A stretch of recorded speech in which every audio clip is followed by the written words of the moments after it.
ಸೇರ್ತಾ ಇದಾರೆ, ದುಷ್ಟನ ಮಕ್ಕಳು ಬೀದಿಗೆ ಬರ್ತಾ ಇದಾರೆ.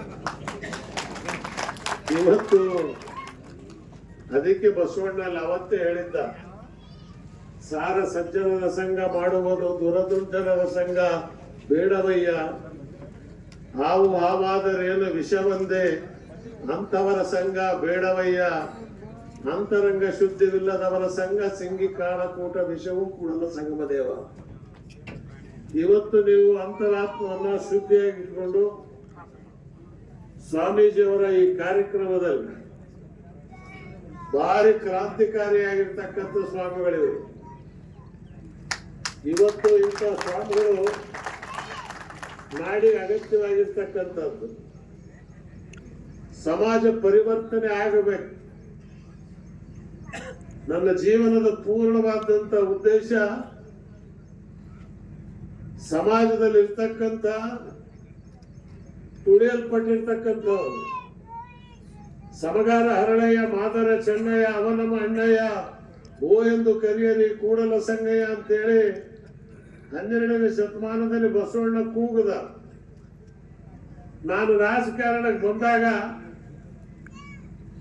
ದಲಿತರ ಮೇಲೆ ಆಗ್ತಕ್ಕಂಥ ಅನ್ಯಾಯ, ಹಿಂದುಳಿದವ್ರ ಮೇಲೆ ಆಗ್ತಕ್ಕಂಥ ಅನ್ಯಾಯ, ತುರ್ತು ಪರಿಸ್ಥಿತಿ ಮುಗಿದ ಮೇಲೆ ನಾನು ಜನತಾ ಪಾರ್ಟಿಯ ರಾಜ್ಯದ ಅಧ್ಯಕ್ಷನಾದೆ. ಆಗ ಸೀಟ್ಗಳ ಕೂಡ ಜವಾಬ್ದಾರಿ ನನಗೂ ಸಿಕ್ಕಿತ್ತು. ಬಿಜಾಪುರ ಜಿಲ್ಲೆಯಾಗಿ ಮುಧೋಳಿಗೆ ಬಂದು ಸೀಟ್ ಕೊಡಬೇಕು ಅಂತ ಹೇಳಿ ಶುರು ಮಾಡಿದಾಗ ನಾ ಕೇಳಿದೆ, ಕುರುಬರು ಯಾರಾದ್ರೂ ಅದಾರೇನು ಅಂತ. ಆವಾಗ ಸಭೆಯಲ್ಲಿ ಇದ್ದವ್ರು ಹೇಳಿದ್ರು, ಕುರುಬರು MLA ಆಗ್ತಾರೇನ್ರಿ? ನಾಳೆ ಯಾಕೆ ಆಗ್ಬಾರ್ದು? ಹೇಳ್ರಿ, ಅಂತ ಶಕ್ತಿ ಅವರಲ್ಲಿ ಇಲ್ಲ. ಕುರಿಕಾಯವರು ಅವತ್ತೇ ಸಂಕಲ್ಪ ಮಾಡಿದ, ನಾನು ಒಂದಲ್ಲ ಒಂದು ದಿವಸ ಬಸವಣ್ಣನ ನಾಡಿನಲ್ಲಿ ಸಂಗೊಳ್ಳಿ ರಾಯಣ್ಣನ ಮಗನಿಗೆ ಮುಖ್ಯಮಂತ್ರಿ ಮಾಡಿ ಕುಂದಿರಿಸ್ತೀವಿ ನಾವು ಅನ್ನಕ್ಕಂಥದ್ದು ನನ್ನ ಜೀವನದ ಸಂಕಲ್ಪ ಇಡೇ. ನನಗೆ ನಾನು ಮಠ ಇಲ್ಲ, ಆದ್ರೆ ಹರಚರ ಗುರುಮೂರ್ತಿ ಸೂಫಿ ಸಂತರ ಜೊತೆಯಲ್ಲಿ ಅಭ್ಯಾಸದಿಂದ ಸ್ವಲ್ಪ ಮಟ್ಟಕ್ಕೆ ಕೇಳತಕ್ಕಂಥ ಶಕ್ತಿ ಭಗವಂತ ಕೊಟ್ಟಾನ. ನಾನು ಇಲ್ಲೇ ಬರ್ಬೇಕಾದ್ರೆ ಹೇಳಿದೆ, ಇಷ್ಟು ಬೇಗ ಹೋಗೋದ್ ಬೇಡ, 2 ಗಂಟೆ ಹೋಗೋಣ, ನಾವು ಬಾರಿ ಬೇಗ ಬರ್ತಾ ಇದೀವಿ ಒಂದ. ನನ್ನ ಜೊತೆಲಿ ಇದ್ದವ್ರು ಜಗಳ ಮಾಡಿದ್ರು, ಇಲ್ಲ ಶುರು ಆಗ್ಬಿಡದ, ನಾಳೆ ಹುಚ್ಕೊಂಡಾವ, ನನ್ನ ಮಾತು ಕೇಳಲ್ಲ ನೀವು, ನಡ್ರಿ ಹೋಗ್ಲಿ. ಯಾಕೆಂದ್ರೆ ಬಾದಾಮಿಗೆ ತಂದಿದ್ದು ಅದೇ ಕಲ್ಪನೆ ಸಿದ್ದರಾಮಯ್ಯನಿಗೆ. ಬಾದಾಮಿಗೆ ನೀನ್ ನಿಲ್ಲು ಅಂತ ಹೇಳಿದಾಗ ಸಿದ್ದರಾಮಯ್ಯ ನನ್ನ ಮೇಲೆ ಜಗಳ ಆಡ್ದ. ನಿನಗೇನು ಗೊತ್ತು, ಚಾಮುಂಡಿ ಅಲ್ಲ, ನಾನು 30,000 ಗೆಲ್ತೀನಿ. ನಾಡ್ದ ಸಿದ್ದರಾಮಯ್ಯ ಷಡ್ಯಂತ್ರ ನಡೆದದ, ಸಂಗೊಳ್ಳಿ ರಾಯಣ್ಣನಿ ಹೆಂಗ್ ಕೊಂದ್ರು ನಿನಗೂ ಹಂಗೆ ಕೊಲ್ತಾರ, ಎಚ್ಚರವಾಗಿರು. ಅದಕ್ಕೆ ತಿಮ್ಮಾಪುರ ಸಾಕ್ಷಿ, SR ಪಾಟೀಲ್ ಸಾಕ್ಷಿ. ನನ್ನ ಮನೆಯಲ್ಲೇ ಸಭೆ ಮಾಡಿ ಸಿದ್ದರಾಮಯ್ಯನವ್ರನ್ನ ತಂದು ಬಾದಾಮಿಗೆ ತಂದಾಗ ಸಿಮ್ಮನ್ ಕಟ್ಟಿ ಸರಿಯಾಗಿ ಮಾತಾಡಕ್ ಬರಲ್ಲ, ಈಗಲೂ ಬರಲ್ಲ ಅವ್ರಿಗೆ. ಅವನದವ್ರು ಹೂ ಅಂದ, ನಾಳೆ ಹುಚ್ಚುಮುಂಡೆ ಕೂತ್ಕೊಂಡು ನಿನ್ನ ಮಗನಿಗೆ ಮುಂದೆ ಒಳ್ಳೇದಾಗಬೇಕು ಅಂದ್ರೆ ಸಿದ್ದರಾಮಯ್ಯನಿಂದ MLA ಆಗ್ಬೇಕು ಅಂದಾಗ ಸಿಮ್ಮನ್ ಕಟ್ಟಿ ಧರ್ಮಪತ್ನಿ ಒಪ್ಕೋತ್ ದೊಡ್ಡ ಹೋರಾಟ ನಡೀತು. ಚಾಮುಂಡಿಯಲ್ಲಿ ಸೋತರು, 1200 ಓಟ್ನಾಗ ಬಾದಾಮಿಯಲ್ಲಿ ಗೆದ್ರು. ಇವತ್ತು ಅವ್ರಿಗೆ ಪೀಡ್ತಾ ಇದ್ದಾರೆ. ಮೂಡ ಮೂಡ ಮೂಡ ಮೂಡ. ಬಸ್ ಸ್ಟ್ಯಾಂಡ್ ದಾಗ ಇದ್ದಂತ ಬಸವೇರು ಸಾವಿರಾರು ಮೂಡ ಮಾಡ್ಯಾರ, ಅವ್ರದ್ದು ಯಾರದ್ದು ಹೆಸರಿಲ್ಲ.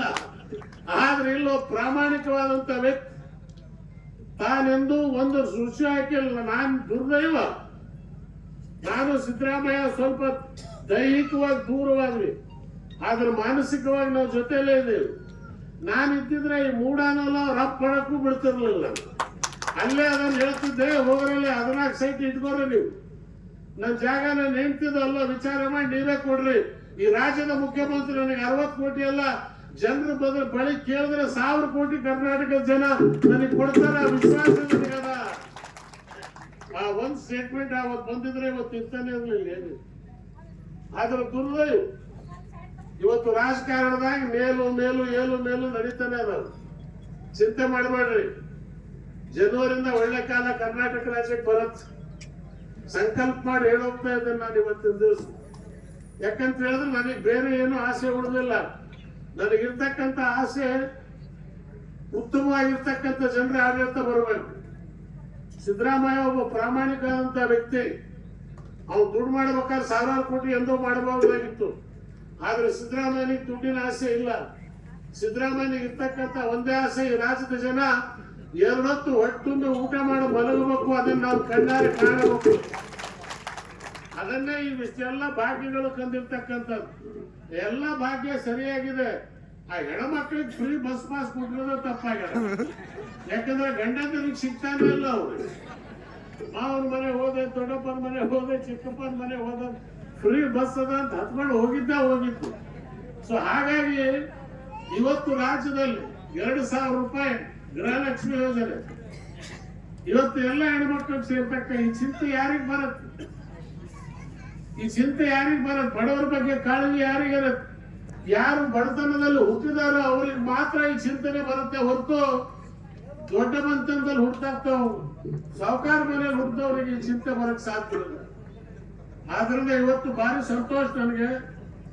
ಸ್ವಾಮಿಗಳಿಗೆ ಹೇಳಿ ಹೋಗ್ತೀನಿ ನಾನು, ಇದು ಈ ಕಾಡಿನಲ್ಲಿ ಕೃಷ್ಣಾ ನದಿ ತೀರದಲ್ಲಿ ಇಂಥ ಒಂದು ದೊಡ್ಡ ಕಾರ್ಯಕ್ರಮವನ್ನು ನೀವು ಮಾಡ್ಕೊಂಡು ಬಂದಿದ್ದೀರಿ.